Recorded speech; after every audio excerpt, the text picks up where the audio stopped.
झुल्क्यो प्रभात झलमल्ल हिमाल झल्क्यो काठमाडौँका नजिकमा नवकान्ति टल्क्यो झुल्क्यो प्रभात झलमल्ल हिमाल झल्क्यो काठमाडौँका नजिकमा नवकान्ति टल्क्यो सबतिर उद्यानको रमणीय हुँदैछ सबतिर उद्यानको सौन्दर्यता छँदैछ जगको ईशको जगमा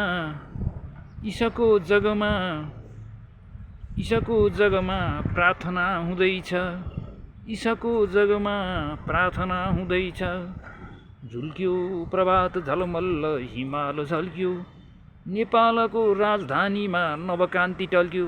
जदौ साहित्य संसार कार्यक्रमबाट यज्ञ गौतम अविचल काठमाडौँ।